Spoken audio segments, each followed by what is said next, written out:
is a Cosmic Octave original podcast. Me and Jake running down the street with a handful of comic books, kicking ass and banging chicks and drinking booze No, not and me. smoking Not weed. me. I'm married. Yeah, well, I'm married. Jake. Can't do that. Yeah. Off panel, off topic with Jake and Tyler. I can't look. I know how upset you get because Tyler will be mad at me because he'll be mid-sentence and I'll just hit record because I know if I don't, we'll just keep talking and not record the podcast. Yeah, he won't let me talk about The Wire. So he started to talk about The Wire and I'm like, "Oh, are you ready?" Yeah, I just hit Son of a record. Well, but for those of you who, Happy New Year, by the way. Welcome Yes, to Happy Off New Panel, Year. Off Topic. We are I'm recording Tyler. this on New Year's Day. We never introduced ourselves. I'm Tyler. That's Tyler. I'm Jake. Yeah.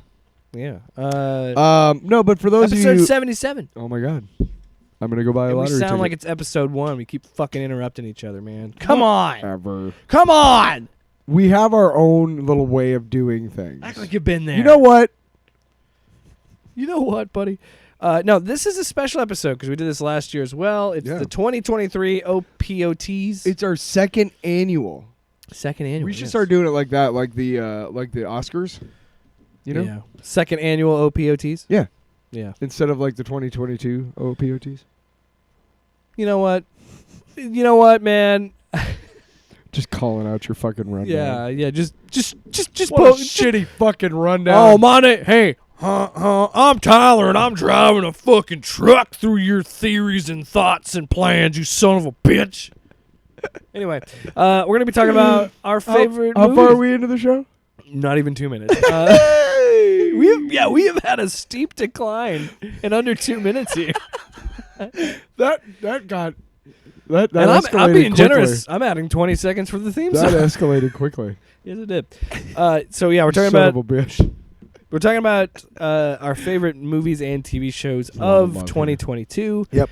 And then next week's episode will be our most anticipated movies and TV shows for 2023. So exciting. I always make jokes about it, but January is always fun because regardless how you feel about like New Year's resolutions and the whole New Year, New Me bullshit.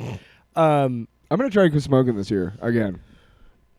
Yeah, again, New Year, New Me. Calling you out Thanks right for on the the support. Yeah, what a great support system. Good luck with that, asshole. No, yeah, but I think there is something appealing to January, and then the start anew. It ain't the weather. Because we always fool ourselves like this is gonna be a better year. It never is. It never is. Wow. Sound like me. No, I'm kidding. Please let people know I'm kidding. Yeah, sarcasm. Because they're gonna be worried. I, on the other hand, No, fuck you- 2023 already. Yeah, fuck it. One day in, I fucking hate it. I don't give a fuck. Fuck it. No, but Everybody drives like an asshole but, still. Honestly, when we were putting together the list for like most anticipated 2023, there's a bunch of shit coming out. You thought you had oversaturation with Marvel There's and a veritable this past year? Holy plethora. Yeah. shit. Ugh. A lot of shit. But before we get to, I want to kind of flip things on its head because I think most of the episode is going to be Best of. the OPOTs second annual 2023. The whatever you wanna OPOTYs. say. The OPOTYs.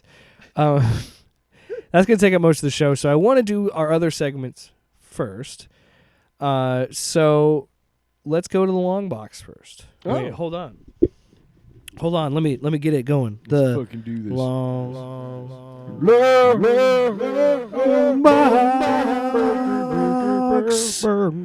first one of 2023.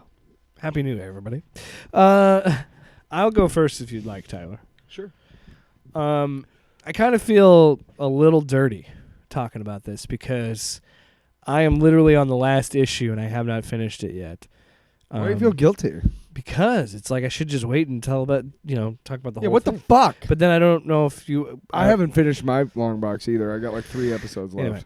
Anyway, I picked up, because I have Comixology Unlimited, I picked up, they have the whole entire run of the comic book Irredeemable by Mark Waid.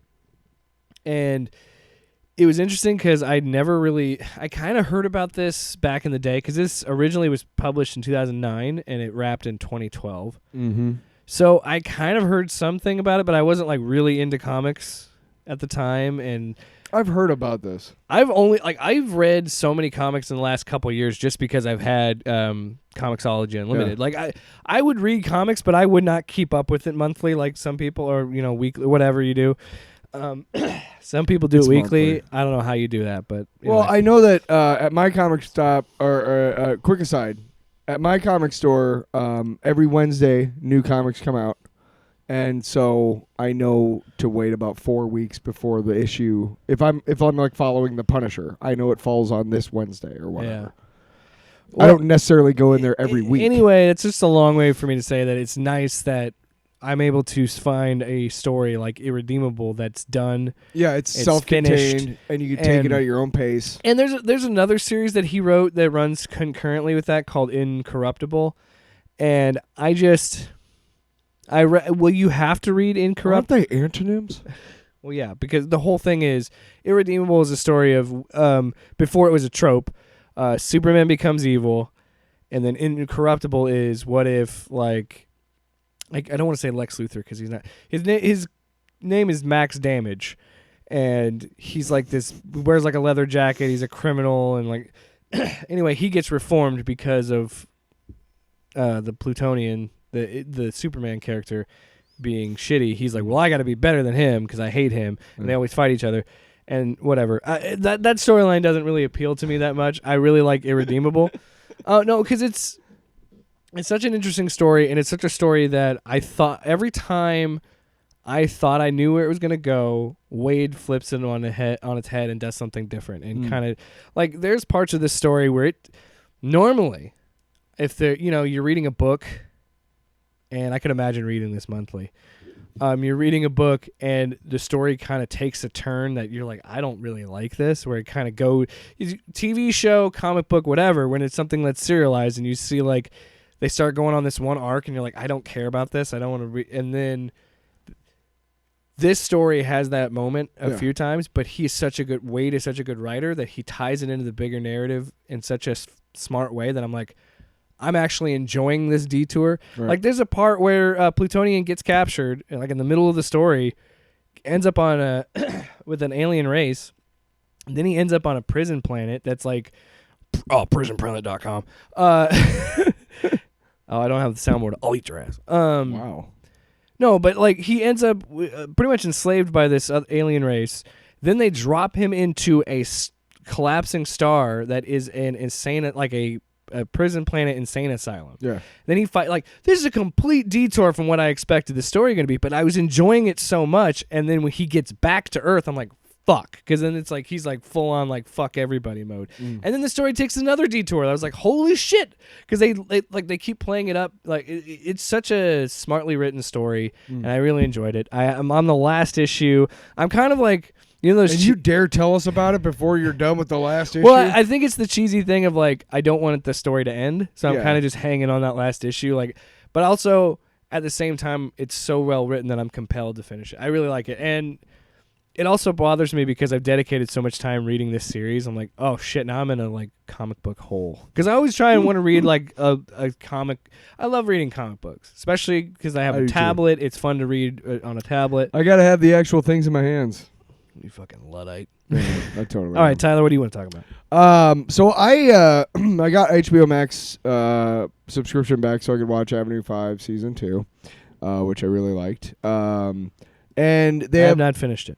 Is it over yet? No. The finale, has happened. No, I mean season 2, yeah. Yeah, season 2. I think it all comes out at once, or I don't know. No, it was weekly. It was like every Monday or something. Okay, I must have, because when I finally got it back, it was already.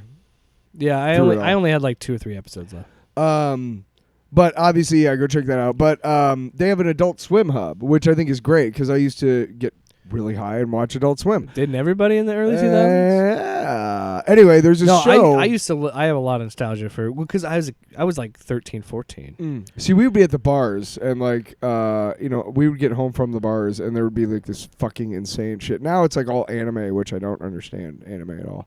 Like if you're into it, you're into it. I get you. I'm like sure, but it's not for me. Yeah, Yeah, I have no problem with people being into One Punch Man or whatever. I just don't understand it.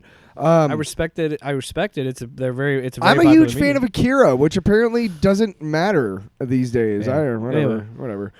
Anyway, but fucking Aqua weebs. Teen Hunger Force, C Lab 2021, Yeah. like all those great shows. I fucking loved Aqua Teen. I fucking will watch that show till the day I die. The Anyway, Nights. I'm making it as Yes. big as possible. I hope that you can can see see this my because I'm mid- doing this as hard as I can. Did you ever watch the episode? Have you ever seen the quad laser with What? hand banana? Hand banana? Yeah, it's a dog that looks like a hand banana. No, I mean there's so many weird shows. Dude, I gotta show you it. It's fucking. wild. But and there's anyway, this one called Ballmastrz 9009, and this it's I've just- never heard of. It's on there, and it's been on there for years, and it's only 2 seasons, and it's the most bizarre. It's 11 minutes long, so it's your typical, Adult Swim show. Yeah. They're like 11, 12-minute long episodes, and Natasha Lyonne is in it. The dude who does Master Shake's voice Yeah. is in it. He plays the ball called Baby Ball. But so in the future, like in the year 9009, there's something that happened. They do some brief exposition in the very first episode. Uh-huh. And it's the Rad Wars. After the Rad Wars, everything sucked. But then Krazar came along and made everything Krazar. better. And he's this like, what is it called? When androgynous Yeah. character with like a Cheshire grin, and he's got clearly like superpowers. And he created this stuff called Beho, Beho, which is a stuff that resurrects and like heals people. So during a game, there's nothing but the game in the future now. Yeah. And the game is everybody's got a team, and then they have a ball, and it's a sentient ball, and they have to kill their way through and score more points, basically. Yeah. And the best player in the game named Gaz Dingsy, I think, played by Natasha Lyonne. She has like a fall from grace. Like she has like a lot of scandals. So Krazar like banishes her to the worst team in the league, the Leptons. And the whole series is about her like trying to like overcome. It's kind of a fish out of water type of thing, but it's really like inspired by anime actually, which is funny that we started talking about that earlier. Like the titles of the episodes are like, long drawn out like exposition, run on sentences, like that. Yeah. I can't remember what show it was, but they spoofed Speed Racer like super fucking. They spoofed Speed Racer like really, really, really excellently. I can't remember. Was it South Park? But they're like, I'm going to be looking for this thing, and I'm going to. Yeah. I can't remember which animated show it was, but they spoofed Speed Racer in such a great way. It's not exactly a spoof though. There's a lot of different animation styles in every episode, like from one scene to the next. Did you watch the Wachowski's Speed Racer movie? No. It's almost just like the cartoon. Like I want to revisit it because when it came out, it was lambasted. It's not a good movie, but But what are you watching it for? It is true to the cartoon. I feel. What I'm saying is, I'd like to watch it and lean into the craziness. Yeah, right. But anyway, the show is really cool. Like I said, the interesting thing, you'll have different animation styles from one scene to the next, which is really interesting as well. So it keeps you on your toes, and it's just really fucked up and twisted and everything. It's a great show. I have fallen in love with it. I've got a couple more episodes. It's only 2 seasons. If you get a chance and you're just sitting there and you got nothing better to do, check it out. It'll hook you. You'll get hooked in with the stories of Gaz Dingsy and Ace and Dee Dee.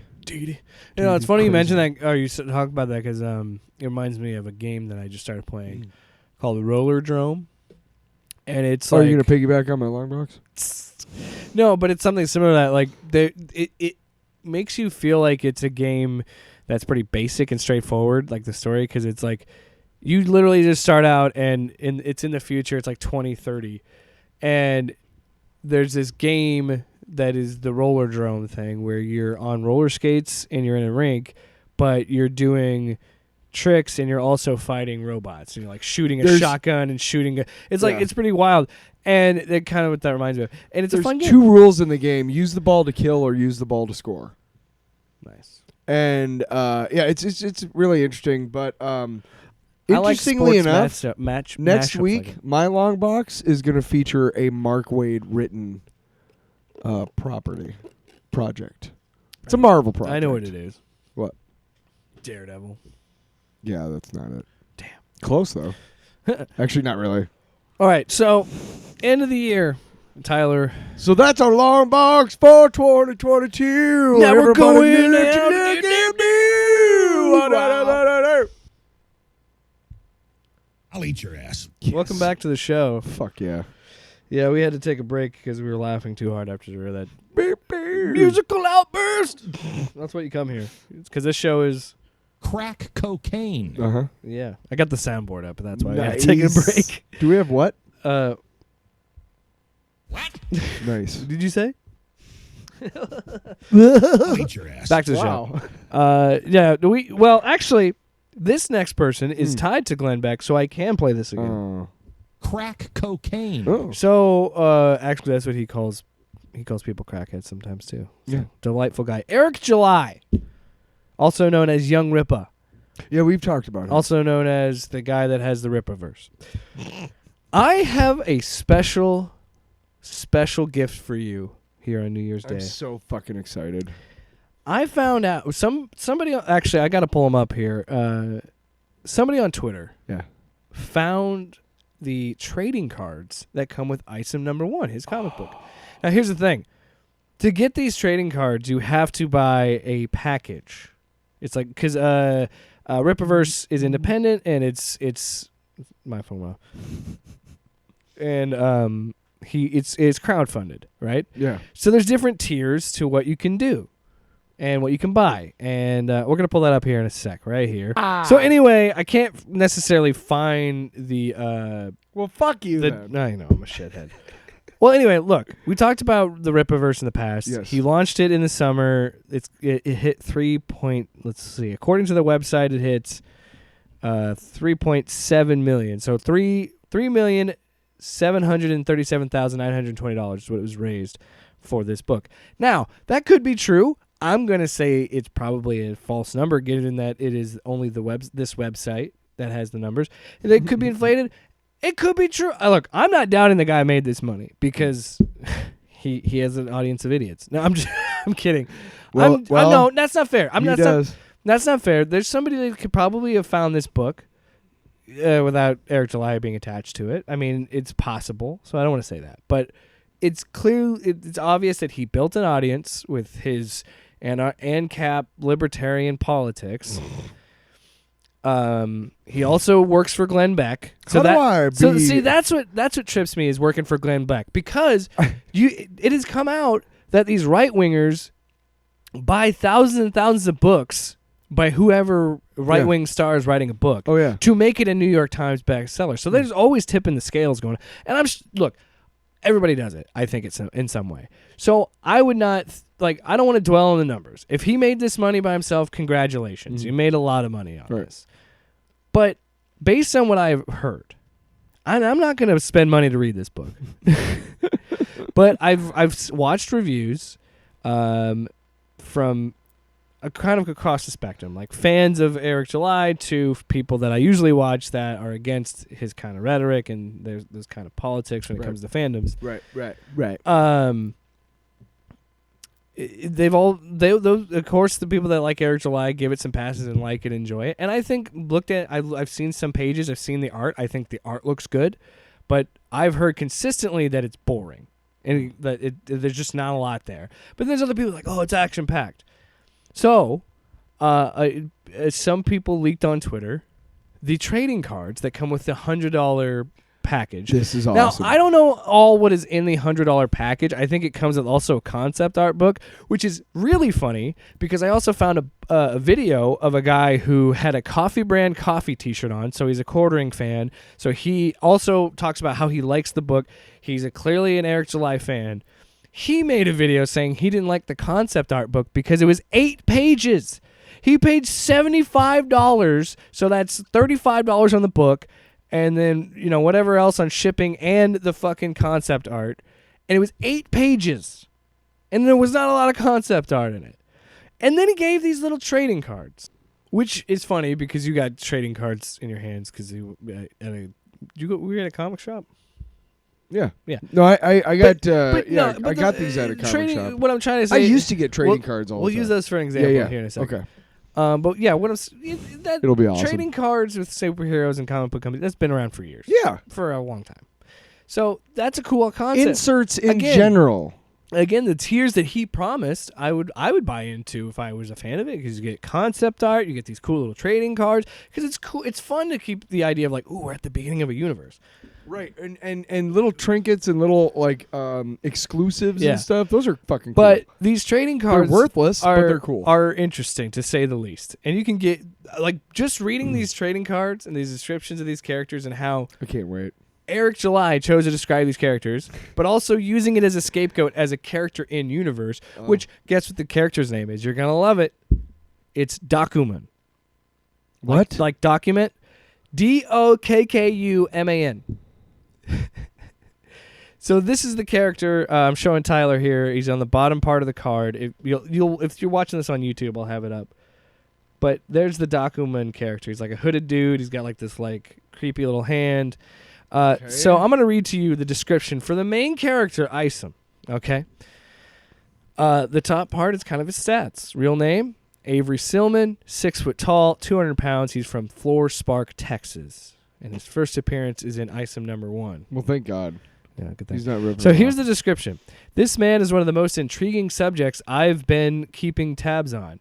Though he is from the city, he currently lives in Shadow Valley on his own ranch that has many workers. Where's the descriptions? Mhm. What is that? Yeah. Somebody said on Twitter that's like what you would write in. Is that it? No, there's more. Oh, But no, that's what I'm saying. Like that right there. Describe the ranch. Add a little bit more to that than Sure. just saying our ranch.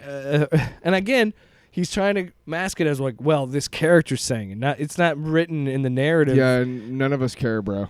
Just give us a We're just G.I. saying, Joe fucking factoid card. Jesus Christ. he is clearly an accept, but which I guess is some name they have for supers. I don't know. But I've not quite figured out the origin of his powers. Which again, this is your main character. You should know his power set. The suit that he wore has a symbol on the waistband that seems to change colors, but I don't quite know what it means. There was a moment not too long ago where it looked like he retired his attire and decided to no longer favor the life of fighting criminals in Floor-Spark.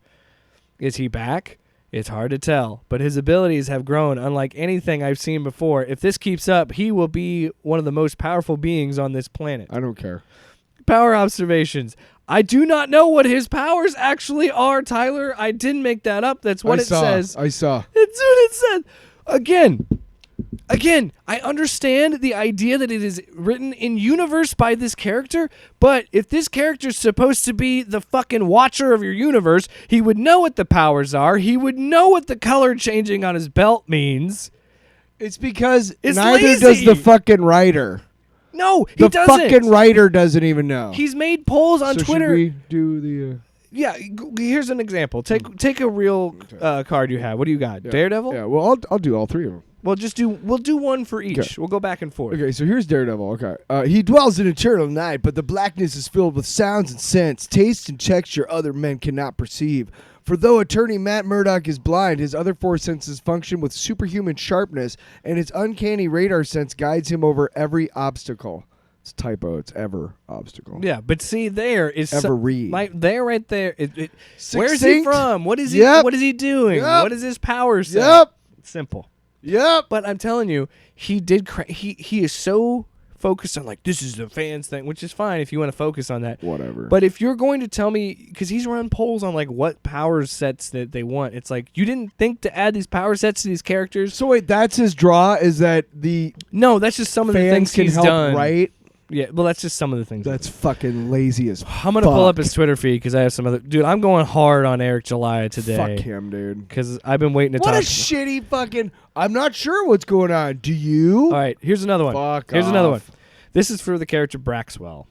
Real name Jeremiah Braxwell. Excuse me. 5'10", 170 pounds, from Floor-Spark, Texas. In his first appearance, guess what? Isom #1, April 2022. I've already forgotten everything that you've read to me. Known simply as Braxwell, he's the more silent member of Alpha Corps. I'm assuming that's their Justice League. Considering his demeanor, one could wrongfully assume he is emotionally distraught. But this is just who he is. He's about taking care of business, and his addition to the Floorspark police force marked the creation of Alpha Corps. According to my records, he was just a normal local kid with aspirations of being a cop, which slightly... I skipped a line. At some point along the way, he gained new abilities, which slightly altered his trajectory. Each member of Alpha Corps has a uniform that they individually selected. Although... I do not understand the specific point of the helmet and visor. That's his character attribute on the fucking card. That is what you see is the helmet and the visor. Why do you have that as the character trait if you don't have an explanation for it? What are we doing?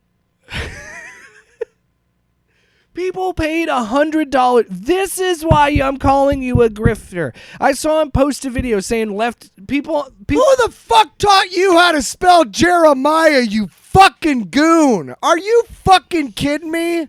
Jeremiah? Oh, yeah, I've never noticed that. It was... Clearly somebody hasn't read the Bible. Uh-oh. A right-winger who hasn't read the That's not Bible. fair. You could spell Jeremiah that way. Fuck you. But it's literally Jeremy.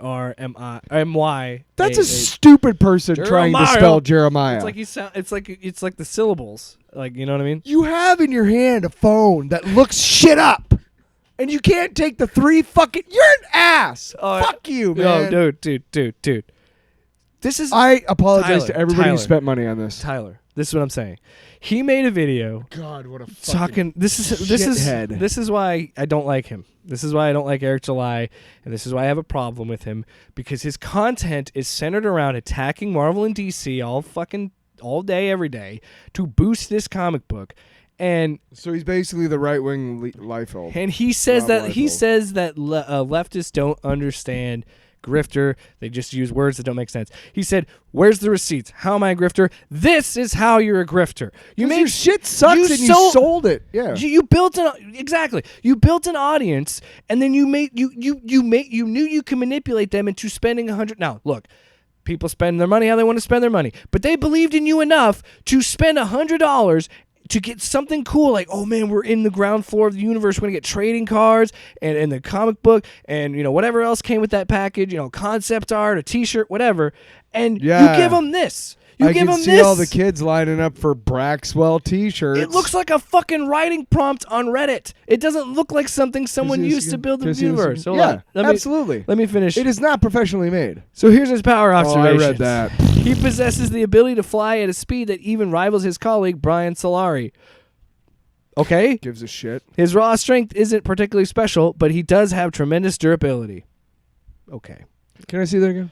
But my point is that it goes back to the thing of, like, this is how I call you a grifter, because you're making people spend money on, or not make, sorry, you're not making people, but you're encouraging your fans to support you because they believe in you, and you're telling them that, hey, I'm going to give you really cool things like this concept art book that's 8 pages long that didn't even have that much concept art according to the guy that bought it. Right? And then you have these fucking trading cards that are just writing prompts. There's nothing to them. And there's more. I'm not fucking done with this. Tyler, I'm going to take another Marvel trading card. I'll read it. Real quick, I thought this was Captain America. Before we move on, I play this a game called Marvel Strike Force, and there's a bunch of characters that are known as minions, okay? They're basically just bland background characters that you can use to that you can use to boost the team or whatever. That's what they look like. These nothings. Grunts. This Braxwell, this looks like a G.I. Joe. Yeah, this looks like one of the G.I. Joes in the background or the Cobra dudes in the background. And by the way, dude, fuck off. No, okay. We got turn? We got a few more. So, Black Bolt. Yeah. Most supremely powerful of all the Inhumans, the majestic monarch Blackagar Boltagon's duty is to rule his genetically enhanced people with wisdom and fortitude. Black Bolt is able to soar like an avenging eagle, but dares not trust himself to speak, for his hypersonic voice, unleashed, can shatter a mountain. And you know what? Even the fucking dumbass Blackagar Boltagon can't make it worse than your fucking bullshit. Like I said, it's just so unfinished and unthought out. And if I'm investing my money into this universe that I want to read and care about, I'm upset for you. I would be spent mad. money. Yes. So here's Michael Copper. Oh, fucking. He seems rather attached to Lillian. Is he a cop? I think so. He's from Central Tennessee. He's 6'1", 175 pounds, just so you know. I mean, I appreciate those little things. Like, hey, really? You did something. You just picked random numbers. Yeah, I know. Doesn't everybody when they write shit like you that? drew them all together like in a line? So he seems rather attached to Lillian Renashi, but their relationship isn't a romantic one. Mr. Copper has had very successful businesses he's funded in the past. Name some fake businesses to build the world. But he always sells them when they become profitable. As savvy as he is, he does not need his partner. This is what makes him such an interesting subject, as his true motives are he's not interesting. He's not fucking interesting at all. Keep going, but fuck off. This is what makes him so interesting. The mystery. You know there's a mystery. Why did I go bald at 18, motherfucker? The thing that sticks out the most would be... Solve that one. The thing that sticks out the most would be his skills in hand-to-hand combat. He does not look like it, but this man is an incredibly talented fighter. Where did he learn such a thing? Why doesn't he look like it? You're making him up. Add to it? World build. Where did he learn such a thing? Sure, he's an accept, but his abilities do not look to make him physically stronger. Here's the best part. So he's a great hand-to-hand fighter. Close combat. What's his power observation? His eyes light up green, and his powers are related to his vision. I know that he can see great distances and beyond certain barriers, but something tells me that tells me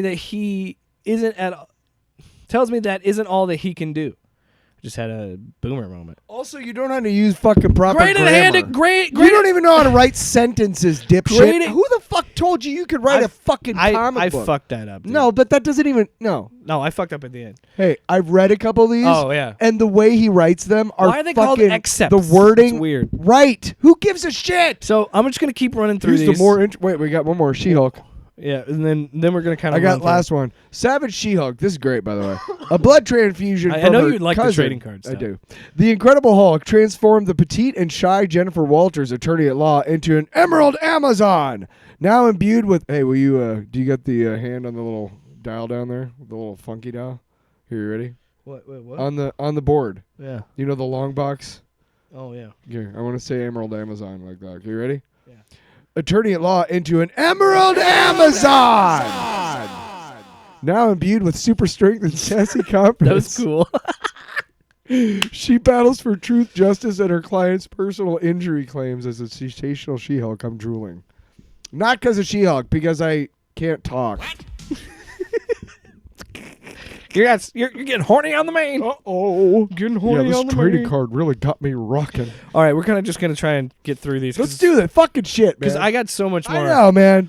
I went hard. This was like tinfoil radio days. I went hard on the research. Ingrid Valdez. How many more of these She's do from you Floor have? Spark. Because we can stop after this one. I got 3. Okay. Or no, this one, and then there's 2 more. Okay. But I can just read through them real fast. It's fine. As both the newest and youngest member of Alpha I'll Corps, comment. Ingrid is the least experienced of their team. Least interesting? Least experienced, excuse me. Doubt it. I burped right on the mic. I'm a shitty broadcaster. But she has the most unique ability. She's been very secretive with how she's obtained her powers. Oh, my God. Build your fucking world. Jeez. I haven't figured it out, but these people paid their money. Make no... Maybe don't announce it if you haven't figured it out, you fucking shit for brains. I want to make this very clear. I applaud Eric July for getting this shit out. I applaud him for writing it, printing it, getting it out to people. But my God, I'm not even critiquing his writing. I'm critiquing it in the sense of you fucking had your fans, they believed in you, and you gave them this. Oh God. Don't you realize that like I had November as my date to release my album. And you know what? It wasn't finished. So you think I was going to release the album unfinished because I said November? No. I pushed it back to make sure that it was finished before I gave it to anybody who's a fan. These cards feel like an afterthought. Right. I made these this morning. while I was taking a shit. Yeah, this is literally what you write when you Yeah. write out a character. Yeah. And it's just notes. It's not something you write as a That's narrative. first. Yeah. And then like months down the road, you fleshed it out. He literally just copy and pasted his notes and just was like, oh, look, it's in your How many issues are out now? 1. But item number 2 is... Since April. Yeah, Because I he see said that it was something- out in April It 2022. did- I don't think it ever... I don't know if it did. So you made it wrong date on your cards, He's too. saying he wrote it in April 22 because he didn't start his campaign until July of 2022. Fuck off! And I don't think people got it until like September or October. Are you done? I'm gonna do one more. This is the last one. Sorry. So this is for I fucking hate this guy. Valadan. Valadan. Sure. Like it matters. It's gonna be his Thor. It's the mythological character stand-in, you know. Ooh. Does he have a hammer? When I first visited Earth, the stories of mythical and ancient Wait, lore you're not gonna fascinated read me. the little deets? Well, he's 7 foot tall, weight unknown. 7? Azogoro. He tried to do like a fun spin on Asgard. Looks like Azogoro. That's not fun. I hate this so much. Fucking hate It's it. probably a good thing we didn't get the book because I feel like you just would just. I can't fucking finish this. I gotta take a shit. You got any toilet paper? This'll Yeah, you do. just rip. Nah, hey, the art's I apologize. fine. The art's I fine. apologize. No. No, fuck him. I hate because this dude talks so much shit, and I got so Right? much. We got to get through this, man. I want to get to the awards. Fine. When I first visited Earth, the stories of mythological and ancient lore fascinated me. Most of them are completely made up, but once I found out about the existence of Valadan, it confirmed that some are indeed beyond just tales. I must be one of the few beings who are aware of his true identity. The amazing thing, he's not hiding. He is currently the frontman of Norfrica. Norfrica. Norfrica. You're gonna tell me they merged Africa with Nordic, and as one of the most powerful voices in music, their guitarist Takari is also special. So he is the oh my god, he has a band called Norfolk. Hey, hats off! This is by far the most interesting one I've read. He's also really good at guitar. Well, you know, he's their guitarist Takari. What a shithead. Their guitarist Takari is also special. Their powers often activate as they're performing, but people just think they're massive men using props on stage. Instead, they are gods that walk among regular. So when they perform, You made them Guitar Wonder Twins, you fucking idiot. Wonder douche powers activate. power. Form of a Tyler, stupid guitar. This is the best power observation yet. Oh, yes. According to mythological text, he can really shred. According to mythological text, he relies upon a bow and arrow. I assume that his glowing eyes have something to do with the relationship with the bow. Tell me something. Anything. These are literally just notes to when you're writing a project and you have character notes. That's what this is. And then he just said, fuck it, put it on a trading card. Good God. Okay, couple more things about Eric July. Does the next guy have powers that allow him to beat any video game? Yeah, dude, there's another one where he can make... There's one And guy... is there another one where no matter what he asks his mom, she always says yes? Can I go outside and play? Yes. Yeah. There's one that has the power to instantly make you come just by looking at him. Are you fucking 12? Like, it's Flex Metallo. So anyway... God, you are an asshole. Here's more of Eric July being shitty. Item number 1 made the retailers who carry it a lot. This is on Twitter. A lot of money. Kingdom of Comics dropped the list of their top 5 graphic novels in units sold. Item was number 1, even ahead of evergreen books like Maximum Carnage and Infinity Gauntlet. So shout out to Actual Fandom. These are also like books that are like 20 years old. By the way, shit for brains. Yeah, shout out to Actual Fandom. He pointed this out on Twitter. He's got a really good YouTube channel. Go check it out. And kind of one of the people that kind of inspired me to let's keep making content where we push back against these people. Sorry, it's a little hard to read. Here's the funny thing about Kingdom Comics. It's in Florida. Mm-hmm. We regret to. This is the post they made on November 12th, 2022. And Eric July made this tweet about how well it sold at Kingdom of Comics on December 23rd, 2022. We regret to inform you that we will all be permanently closing our doors on December 24th. So a day before they close for good, he made this post about how it sold really well at this comic shop. This has been an easy. This hasn't been. By the way, this was posted in November, so he should have known about this. Right. This has not been an easy decision, but it's the right one for us. We cannot thank everyone enough for all the love and support they've given us these years in business. So yeah, comic subscriptions have been ordered for all subscribers through December 23rd. Afterwards, we highly recommend going to other local stores to continue your comic subscriptions, as supporting local is always best. So after they posted their final sales numbers ever on December 23rd, he makes a post bragging about how well his book sold. Oh, by the way, the post they made November 12th. So couldn't even say it's a shame that I'm honored that my book was at this store before they closed. No, because he could have made us. He you know what chose I mean? them because he knew they were closed and nobody could back it up. He could have said, That's how you know what I mean? He could have been back their gracious shit and up. been like, it's unfortunate that it's closed. I'm so happy that they're one of the retailers that actually worked to put this book out in store. You could have done something like that. But no, he's like, no, dude, it fucking sold so well. Yeah. So one more final thing to talk about with Eric July. He tweeted recently that I quote tweeted. My dick is tiny. I quote tweeted. Is that what a tweet? No. Oh. But I quote tweeted it because I respected it. I respected that he was honest. Because he's been going back and forth on Twitter about ISIM and blah, blah, blah, blah. I got to keep scrolling because it was recently. But I was tweeting about the Fiesta Bowl last night. Did you watch that shit? That game is incredible. I don't give a shit about college football. Well, you should. It's a fun sport, all right? Yeah. It's a fun sport. Mm-hmm. It's super fun. Anyway, so the tweet that I posted is I quote tweeted him because he said, actual sales are greater than critical acclaim, views, likes, shares, and headline articles. This is someone who is doing something creative. Now, and I watched his video addressing this tweet. And he essentially said, like, his stance in the video is like, look, I get that some people like to put out their art and they want their art to be seen, but they're not business people, so they get taken advantage of and they get screwed over. Fair point.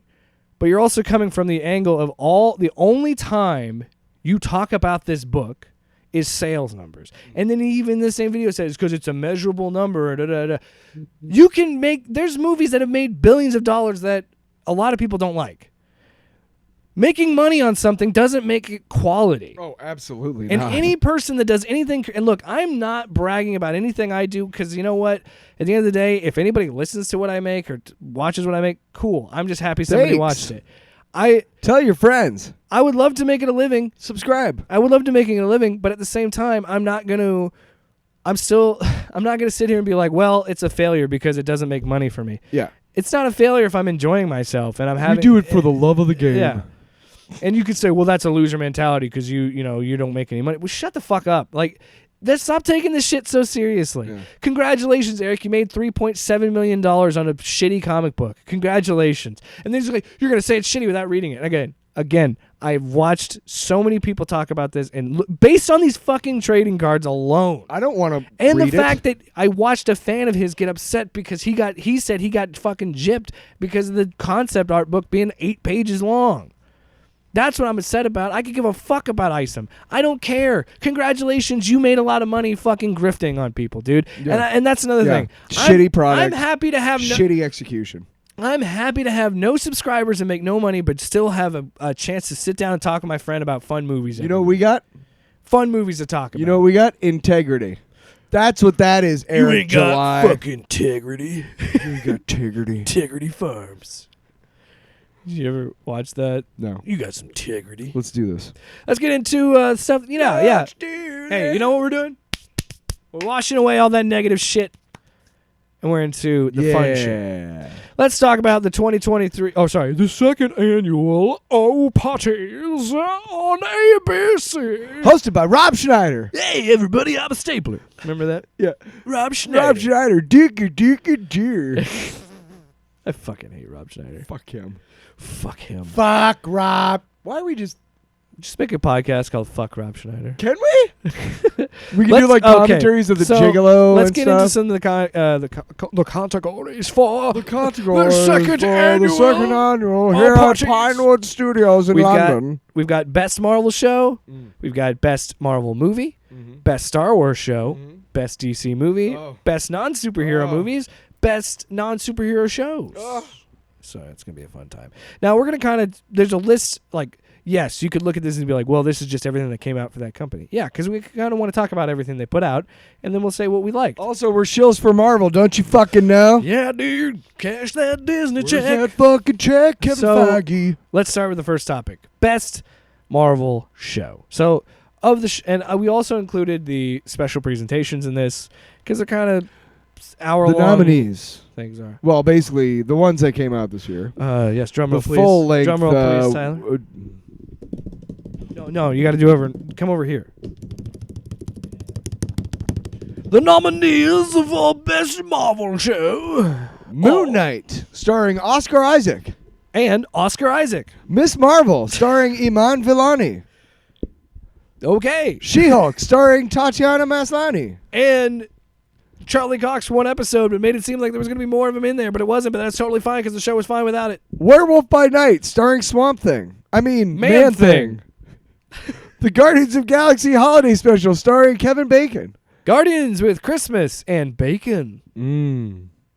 All right, so I know This what mine is, hands down. I can already tell you I feel a lot better now after I've watched that filth of the Rippaverse off Yeah, of we me. just like had just a good old So that was like taking a shit let's- after a really bad Taco Bell. Like, I kind of want to break down how we felt about all of them and why we might pick whichever one's our favorite. So, Moon Knight, we've talked about on this show. We talked about all of these shows frequently here, so we won't like reiterate things we've already said. But you and I both have said we were very, and you can kind of see the trajectory on the pod. We were very high on it in the beginning, and then it kind of tapered off. To at be the end. honest, I think up until the last episode, I was like really high on it. Yeah, And then the way it ended was like, what? Because episode 5 was so fucking good Yeah. and grounded and character driven that I wanted another episode or two before we got to the giant kaiju fight.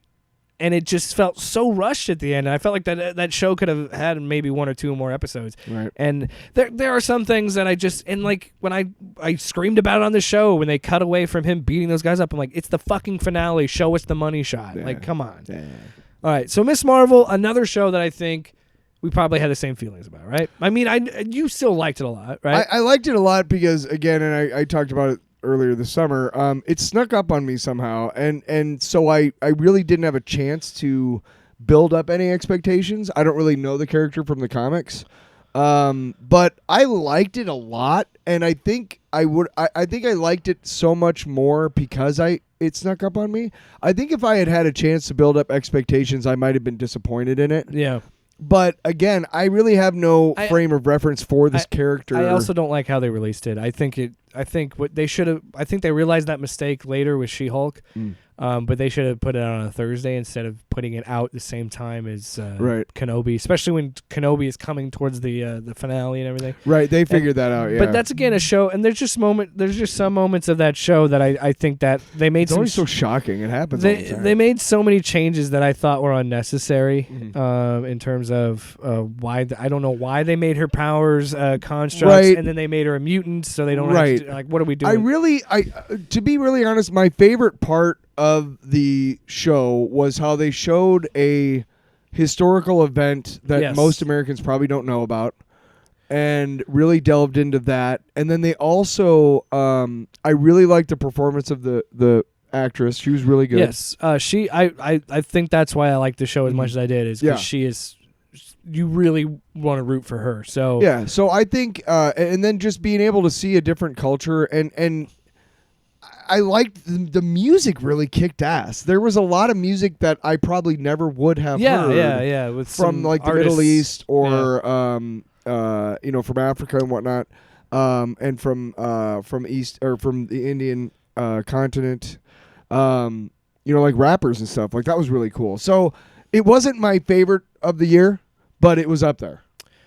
She-Hulk. We talked about She-Hulk a lot on the I show. think you know that was my favorite. Well, okay, we'll get to our favorites afterwards. Oh, we gotta wait. No, well, if this is your Look, no, if this is you're your right. favorite, go ahead. We should read them all up and then. Okay. Well, I really, of course, I always So I I screwed that really up. like She-Hulk. I know Yeah. a lot of people didn't like the finale because they, and I can understand this narratively. It doesn't feel like a really satisfying ending in a sense, but I also appreciate it because it's so She-Hulk.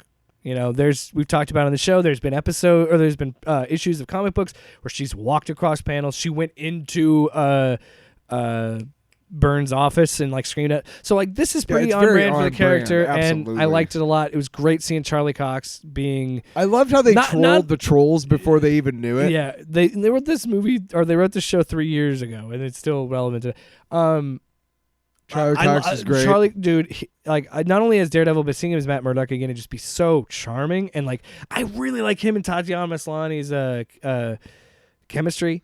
Listen, but I if really found like myself on a date with Charlie Cox playing Matt Murdock at some point, I wouldn't really have to think that hard about going home. So here's the thing: we Going can home with him, you know. we can talk about the Guardians of the Galaxy holiday special. I'm saying he's hot. Will you listen to me? No, I'm just gonna move past it. We can talk about Guardians of the Galaxy holiday special, but I'm gonna be honest. If She-Hulk is your favorite, I'm gonna tell you Werewolf by Night is my favorite. Okay, So we can just talk that about one's right up there too. So just tell me why She-Hulk is your best Marvel show in the second annual OPOTYs. I think just again, it was so insightful about itself. It knew exactly what kind of show it was so much that it literally predicted the trolls. Again, it was written 3 years ago, and they just spot on did everything just note for note, and they fucking ate every bit of it, and it was great.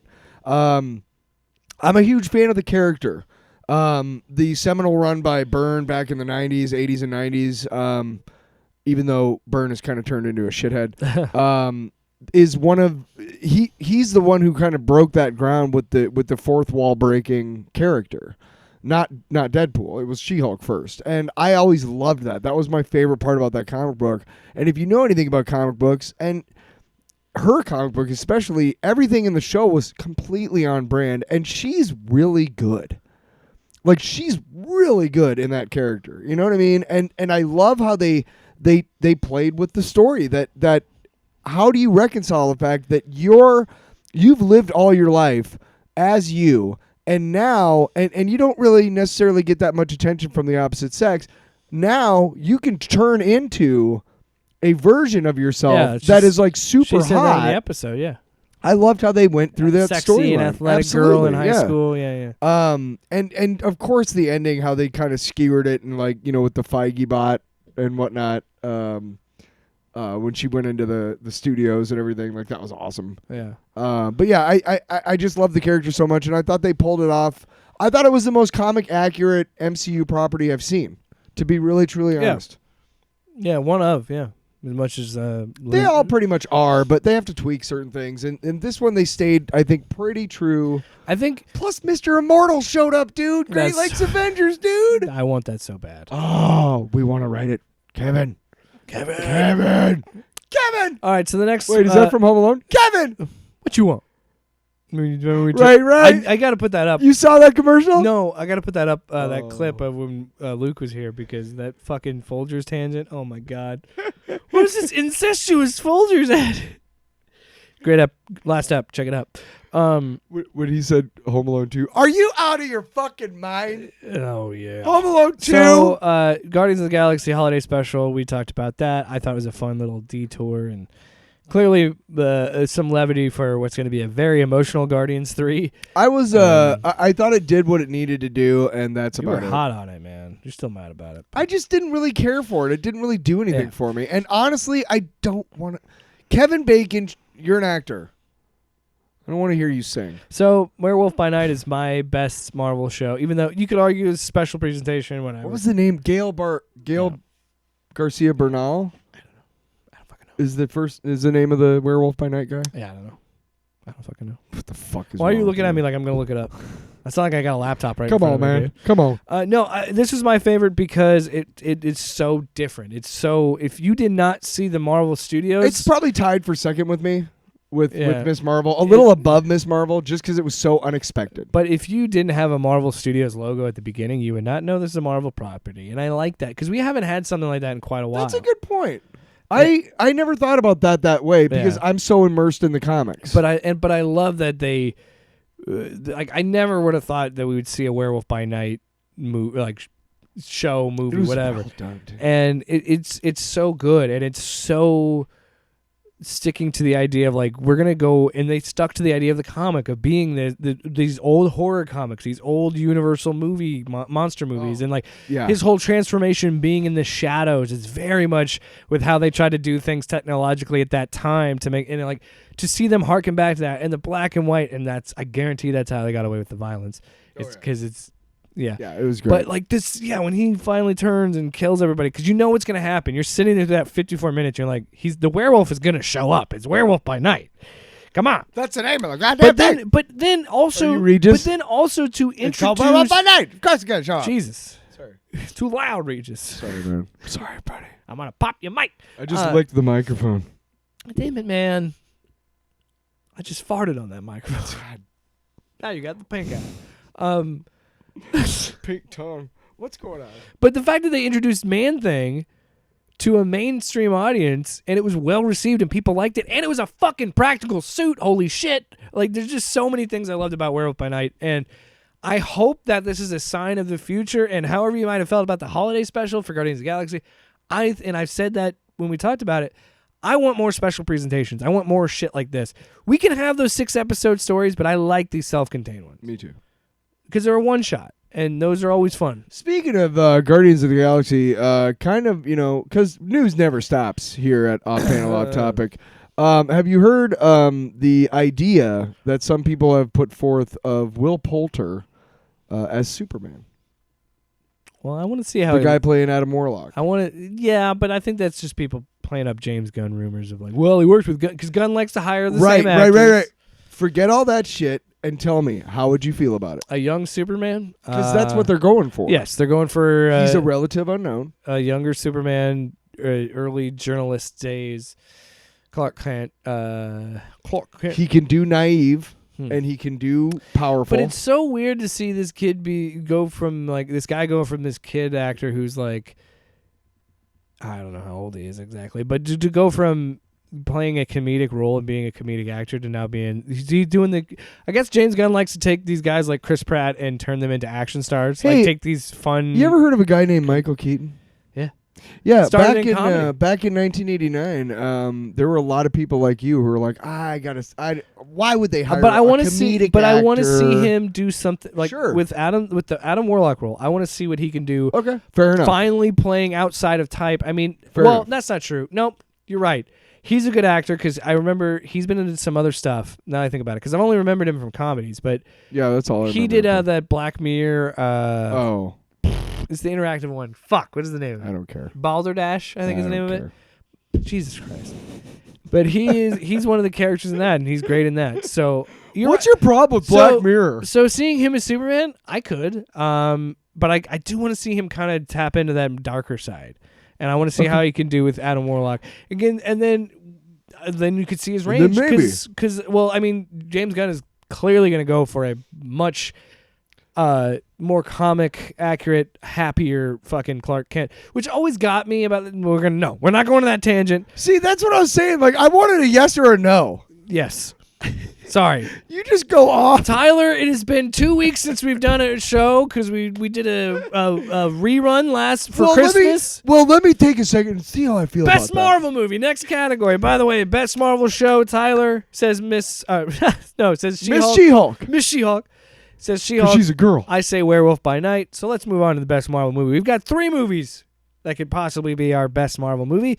Doctor Strange in the Multiverse of Madness, Thor Love and Thunder, or Black Panther Wakanda Forever. This is actually a lot tougher than the shows. So we've reviewed all 3 of these movies on the show. Yep, we saw all 3 of them in the theater. I have not rewatched Thor Love and Thunder, but I've been meaning to, and I'll probably rewatch Black Panther when it comes on Disney Plus. Yes, I've rewatched the So first of the 2, 3, Doctor Strange is the only one that I've watched twice. Yeah. I don't think I even finished it because it was late at night. But I think of the 3, first, yeah. So let's kind of do what we did last time. Sure. Doctor Strange in the Multiverse of Madness. I fucking love Sam Raimi. He's probably one of my favorite directors, if not my favorite director. So I loved his influence on this. Is the story a little sloppy at times? Sure.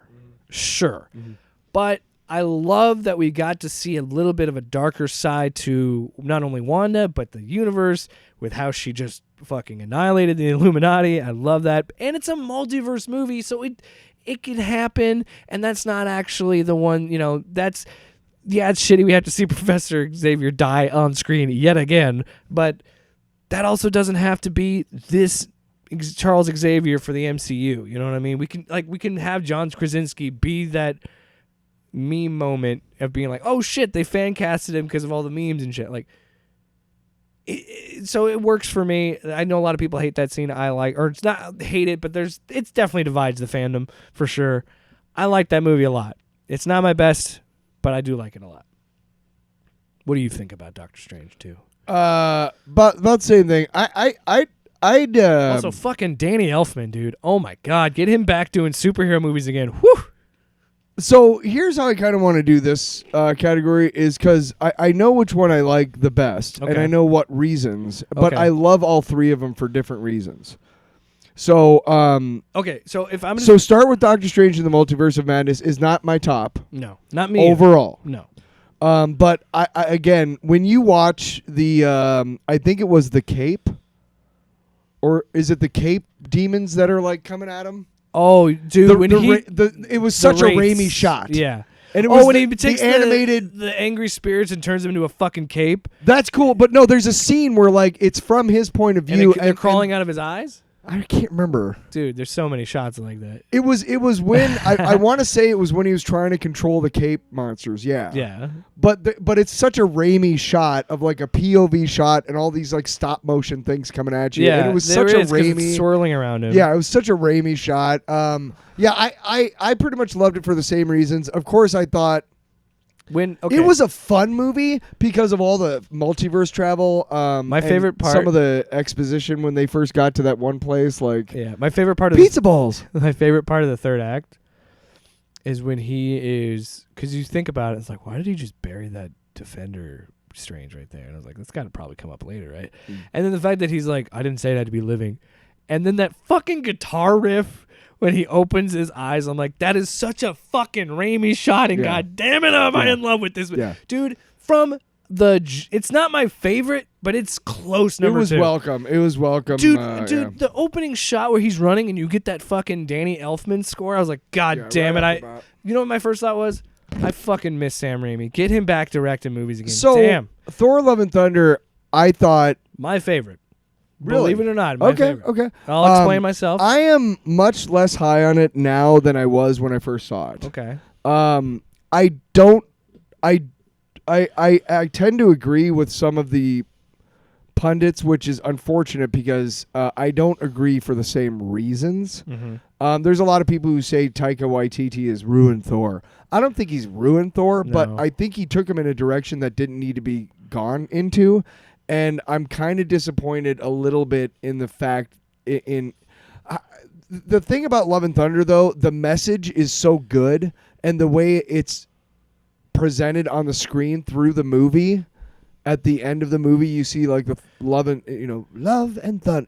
Yeah. That's really, really cool. And so I love the message of the movie, and I liked a lot of it. I loved seeing Hercules, obviously. And just, I mean, I thought it was a fun movie.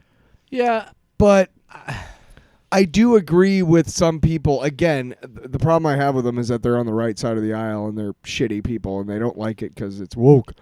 I don't like it because I kind of feel like there was just some unnecessary shit. Yeah. And it was like, why did you do that? Yeah, for me, why it's my favorite is because it was. I've always liked Thor. Thor's great. It was always my favorite Avengers in these MCU movies. And look, I get it because his arc from Ragnarok to Infinity War to Endgame is fucking awesome. It's and as somebody who's loved the character, it's just my heater. Huh. You're looking around like somebody's breaking into the house, like, oh. It sounded like one of them Star Trek doors opening. Hey, we gotta stop. It's just my heater. It's just my heater, Tyler. No, but I I understand because that's a great arc, and somebody who's loved that character since. And look, I even like the first Thor movie, second Thor movie. I can't remember a fucking thing of. But Ragnarok was so good, and I think that Ragnarok was really I will good, tell you yeah. this: I can understand the criticism that Ragnarok was a little bit more reined in and was still felt like a Marvel movie, but had Taika's flavor. Now this is completely Taika's movie with the Marvel universe, and I can understand criticism of it, and I think a lot of the criticisms are valid. But for me, I loved it because it was pure escapism, and I feel like it was nice to see we talk about Peyton Reed saying that he wanted Quantumania. He wanted to make Quantumania as big as it is because he hated being the palate cleanser. I think people are upset because Thor's the palate cleanser right now, or he was. I think the next movie he'll probably go back to have a little bit more serious. Well, I don't know if Taika is going to be doing the next one. If there's another one, I don't think Taika's coming back. I don't think so. But anyway, I like that this was a palate cleanser for Thor, and it was fun to see the character grow in a way of like, oh, every Thor movie is finding himself. No, it's not. The first Thor movie, he's learning not to be a dick. The second Thor movie, I can't. He was dealing with the loss of his mother. Sure. The third movie, he loses his house, he loses his homeland, he loses his fucking dad. He realized he had a sister that he didn't know existed. So it's not about finding himself. It's about him losing everything because it's called Ragnarok. And then this is him actually being like, what does it mean now that my brother's dead, my mom's dead, my dad's dead, Asgard's gone, Tony's dead, Steve's gone. So, yeah, I understand that people probably want a little bit more emotion to it. But at the same time, it's like, this is how he's dealing with it. Yeah. This is how he's figuring it out. Yeah. So that's why it's my favorite. Also, there's some really fucking funny moments. Like when he says, I always keep someone at arm's length, and he's not at arm's length with Chris Pratt, and then he leans on him to be arm's length. That's fucking funny, damn it. All right, so that's my best. So your best is Black Panther Wakanda Forever. I will tell you why that's not my best. I would say it's number 3 behind, just because I love Multiverse of Madness so much. But I think it's the most MCU of the 3. Even... That's not true because of the Illuminati stuff. No, I think it's a well-made movie. I really love what they did with Namor. I love that they didn't kill him. I love that he's going to come back. I don't know, man. I really like Winston Duke, and I want to see Winston Duke as Black Panther, but I don't know. Shuri is okay. I would, again, also like... I just like everybody else but Shuri. I don't know. Maybe I'm weird. Am I weird? Are you done? Yeah, I'm done. Black Panther Wakanda Forever. Sit over here for like 5 minutes. Like, no, it's a fun movie. I'm sorry. Tell me why you love Black Panther Wakanda. Black Panther What's your Wakanda best Forever movie? is my favorite of the year, and here's why. I am a huge Namor fan. And like you said, I loved what they did with the character and how they made him into a realistic character that fit in this universe. I agree with you that it is the most MCU of the 3 movies. However, I just really like the only criticism I had of that one was honestly like the final battle CGI type stuff there was some wonky stuff there, but I loved the message of the movie, which is you got to move on. You have to accept what is and move on. And they kind of recast the character in an interesting way. A little bit. Because you could just they figured move the movie it out. 10 years in the future and right? have him be the guy. But also, again, I think mostly because I just loved Namor so much. I know that's kind of like, really? But I really did. The guy, I loved his portrayal. He was great. And I finally have a fucking Namor Lego minifigure. Yeah! Fuck yeah! And I thought it was interesting that they went to Mesopotamia and like Aztec culture. What? No, what? What did they do? Forget it. Lego! No. God damn it. So, Black Panther, Wakanda Forever. Anything else you want to say about it? Lego! All right. So, best Marvel movie. I know I'm going to get heat for this, but for me, Thor Love and Thunder. For Tyler, it's Black Panther, Wakanda Forever. So now we only have 2 options, because now we're going to... So, can I just say, I do want to say... No. Here's what I want to do. Best Star Wars show. Here's what I want to do. We got... Clearly it's going to be Andor, right? Hang on. We got 2 options for the next 2 categories. Sure. That'll be quick. Sure. For the best non-superhero movies, I don't want to go Just through pick every the- one. Yeah, just pick the one Cool. that you want. Yeah. Okay, so best Star Wars show, I would have to say it's a toss-up because they were both really good.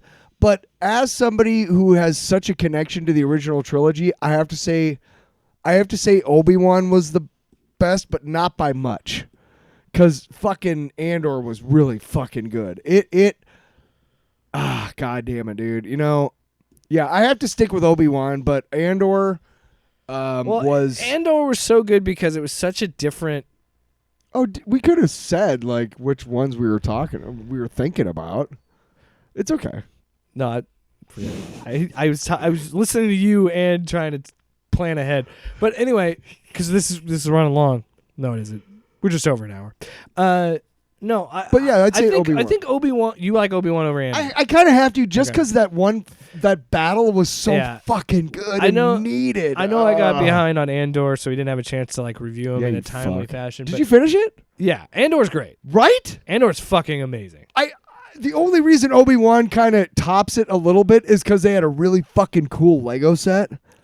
No, look, And that final battle was so fucking way- good for me, the reason I really enjoyed Obi-Wan for me is how they portrayed Darth Vader. Darth Vader was like when he one-handed is beating the fuck out of Raya, or it was Raya or Raya? Oh, yeah. I can't remember. I think it's yeah, whatever. Reva. Yeah. When he's beating the shit out of her one-handed and he's just toying with her and he's like, this is what people forget. Darth Vader's a cocky asshole. Yeah, you told me that. We reviewed that episode that week. Yeah. And I think you actually said, you're like, yeah, that's one thing we really liked about the series. Yeah, because he's they really play up that Darth Vader's Oh, dude, when he comes asshole. into the city for the first time and he just like offs throw- people for no reason. snapping necks. Like, what the fuck? Yeah, no, Andor's great because we get to see a different side of Star Wars. and Andor we- hit me hard. like the a lot of fucking times. with that fucking Andy Serkis speech in the prison. Oh my god, I can't so swim. good, so good. What happened to? You watching my dog lick himself? No, I was saying what happened Perv. to No. Next So, yeah. category has 2. I think we know what we're gonna pick. the Batman. The Batman was the best. Best Star Wars. Obi-Wan for Tyler. Andor for me. but it's close. Best DC movie. 2 movies. We got the Batman or Black Adam. Obviously, we're both gonna say the Batman. It's not close. The Batman. I've watched it twice, and I didn't think I could love it more. And I It watched reinvented the character in a way that we didn't know that it could be reinvented. I said it on the podcast, and I say it 1,000 times. The minute that movie ended, I looked at Luke and I said, I want 3 more hours. Like, I fucking love what Matt Reeves did with the character and made it so true to the character, but also added his own spin on it and added like what Christopher Nolan did well in pulling different elements from not just sticking to one run and sticking to one thing, just taking elements from different Batman stories, things true to the character, like having the eye things from Scott Snyder's run, having just all these different things. I think we can all agree. being a detective story. The that Batman, best DC I think we movie. can all agree that Dwayne Johnson is slowly turning into one of those guys who says what he believes and not relies on facts anymore, at least when it comes to his movies. I hope he doesn't continue that with other things because he seems like a good guy, but clearly he has some problem admitting that Black Adam sucked. Yeah, he kind of has a problem admitting failure there. Right? Look, It was fun. it's a A lot more fun than I thought it would be. It's a very okay movie. It's not good. It's not bad. It's just not something. When he first shows up, that's fucking cool. Yeah. In the tomb. There's some really cool shit. They're There's really some cool. good action. But yeah, Adam Smasher. Yeah, but you're not going to top the Batman. The Batman No, was you're just fucking not. great. So let's move on to the next category, the best non-superhero movies. I'll go first since I guess I don't know what Tyler's going to pick because I put a question mark. So we'll see. No, you're right. That's the one. Oh. I was saying we could have had you didn't need to get rid of all those. We could have said what came out. Oh, sorry. No, I don't care. I don't fucking care. I don't fucking care. So I'm best, just saying for a goddamn audience. Best non-superhero movies, which I've said I want to try and do. I want to try and do more of that in 2023. I've been really actively trying to find things that aren't necessarily like normally what we talk about with like superheroes or Star Wars. because or shit like we that. want to be more broad. I want to Yeah, be diverse. Yeah, right. But you know what's interesting about your non-superhero movie? Favorite non-superhero movie? It's still a comic book movie. Is it? Yeah, Bullet Train is based off. Oh, I said it. Shit. Yeah. Well, okay. Well, I'll just start. No. For me, my the best non-superhero movie, Bullet Train. I absolutely love Bullet Train. I think it's from the guys. I think it's the director from the first John Wick. I could be wrong, but the people that worked on the John Wick I movies. do want to see it. Yeah, Is it so- on HBO Max? It's on Netflix. Fuck off! Just come over one day. No. Oh. Yeah, I'll just, come over. I thought you were talking about me. Like, come over and just come over to the dark side of Netflix. No, just and come pay over for to a my house. subscription. Hey, everybody, I'm gonna be in the basement. I gotta watch Bullet Train. All right. I can't give you my password, man. They're cracking down on that. Yeah. So no, it's a movie that I saw trailers for, and I'm like, oh, that could be interesting. And then I was kind of blown away by how funny it was, how kinetic it is. Like I tell Ashley, we talk about this when I said, like, for me, what makes a really solid action movie? What makes an action movie that I really enjoy? A ticking clock. So whether it actually be digitally or just a time frame, action movies, when you like, the whole point is to move, right? And get the move. So to have a running clock is great. Move, motherfucker. And then setting a whole movie in a fucking bullet train in Tokyo is genius, because it's just extremely fast moving train that only has 1 minute stops. So of course the movie's going to be fun and kinetic and over the top. I think Aaron Taylor Johnson is really good in this. He's a chameleon, man. He's been in a ton of shit. There's rumors that he might be the next Bond. So Sure. I could see it. Oh, he's great. He was in Tenet. He was Kick-Ass too. People forget that. Whatever. Oh my God, you are so dismissive of something that I might enjoy that you don't. No, but it's just And it's kind of because it's kind of disgusting. I'm just kidding. You're fucking dick. All right. So are you done? No, okay, I'm joking. Go ahead. I actually Brian watched this- Tyree Henry is the other guy who's great in this movie. I actually watched this a couple weeks ago, or about like last week, and I was just really. I'm not done. Yeah. Go see Bullet Train on Netflix, or go to your buddy's place that has Netflix. Are you done? Yeah, Bullet Train, best non-superhero movie at the second annual OPOTYs. Back to Tyler. You have to say it like that. My favorite non-superhero movie at the second annual OPOTYs is.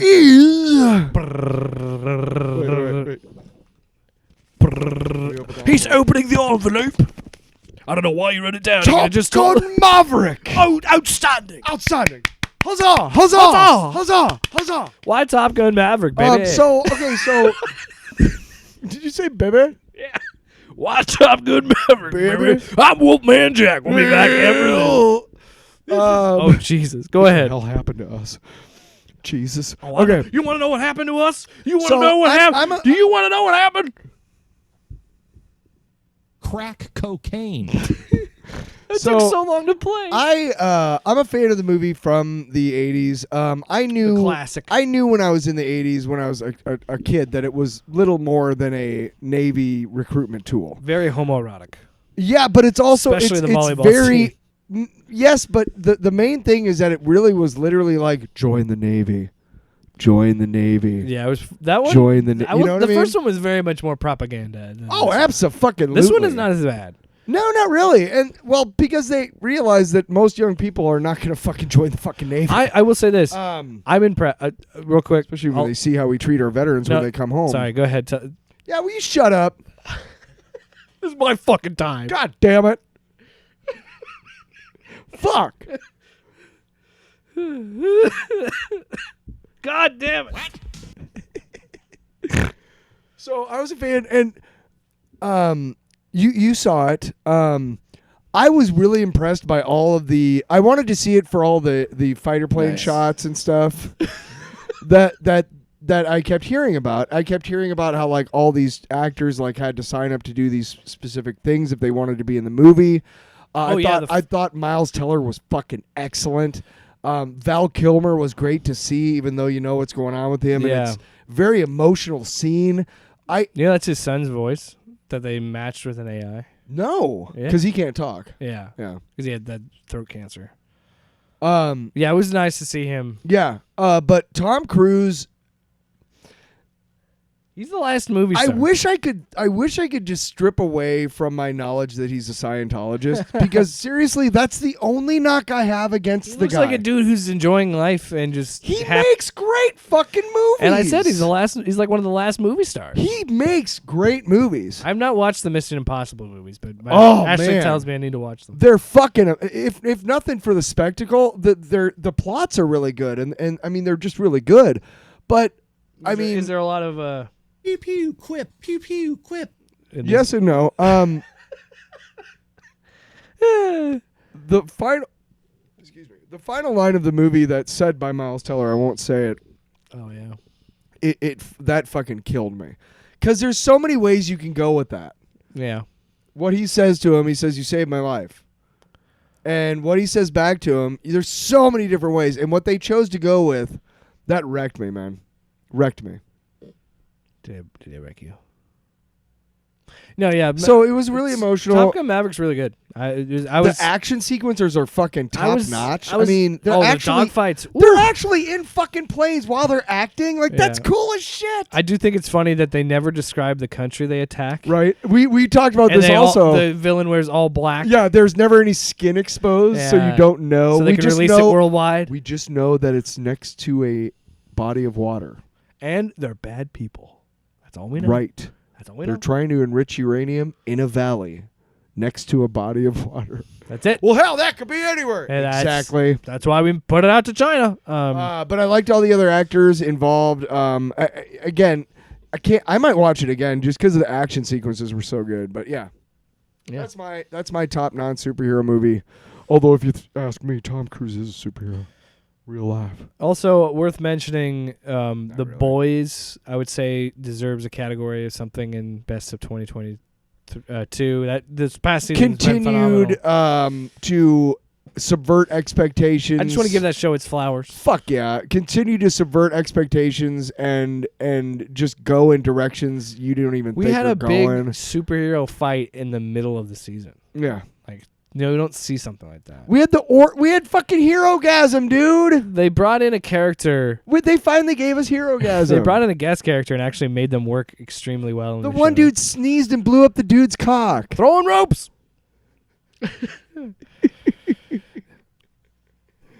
Nice. All right, so how do we want to do best non-superhero show? I know which mine is, but I loved all 5 of these. And I feel like I'm missing some because there's so many good shows. that came out, Probably, know. just cause. But Honestly, I know we reviewed all these. There's one that I want to talk about that I don't have on this list. That's going to be mine. Sure. The more I think about it, the more it's mine. And I've talked about it on the show. So let's read the ones that we have. Our Flag Means Death. We loved. I think we both loved all 5 of these. I have not watched the most recent season of Only Murders in the Building. Okay. I know that you have. That's why it's. Did in you the watch list. Barry season 3? I have not. Okay. Or We Own the City. This is your list. Wow. I watched Reboot and Our Flag Means Death.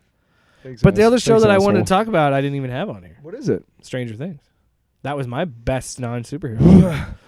All right, motherfucker. If you had watched the show from Jump, season 4 is great. Look.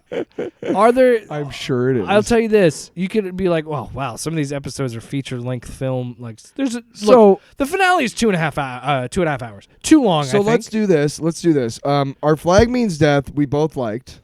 Well, Groundbreaking. We're pretty gonna good. do our patented scale of if we like it, it's Well, I mean, your ass. some of these you didn't even Oh, wait. see. So, Oh. and I can't really make any sort of intelligent critique of Stranger Things because I've never seen it.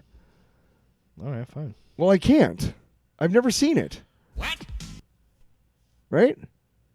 You've at least seen Barry, just because you haven't seen.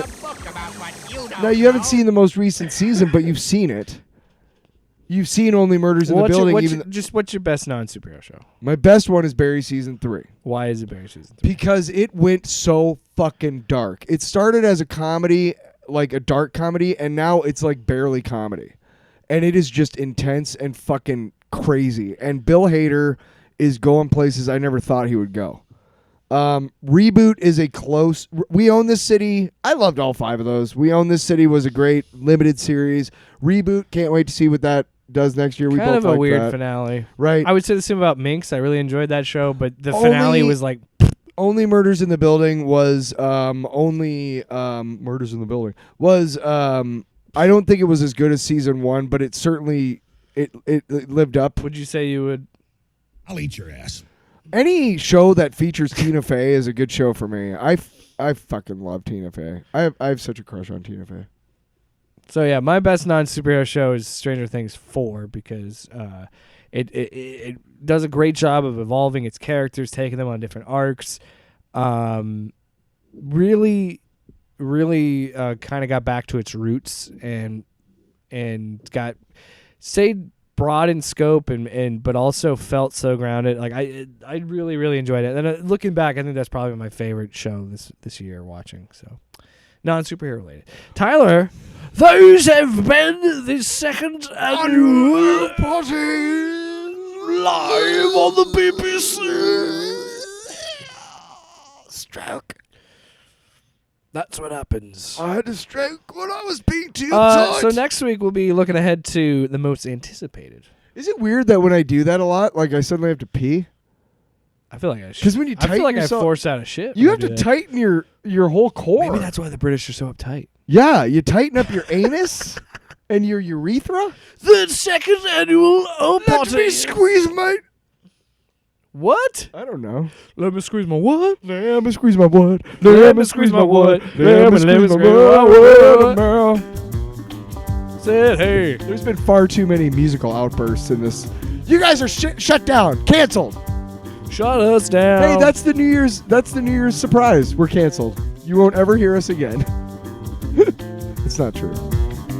no. You can't cancel me, dude. Say hey. Hey, in 2023, can we leave behind the fucking hack comedians who are like uncanceled tour? Yeah. Shut up. Guess what? Bill Cosby's back on fucking tour, so canceling doesn't happen. Shut up. Really? Yeah, he's back on tour. Right? Gross, right? Hey, what's in my butt? 23. Oh. What's Really? in my butt? What's my 23? Is there something in my butt? What's in my 23 sounds like I'm worried about my ancestry. Uh-oh, looks like there's Some questionable past in my family history. looks like there's some fucked up dental work going on. Maybe some heart disease. Little bit of lupus.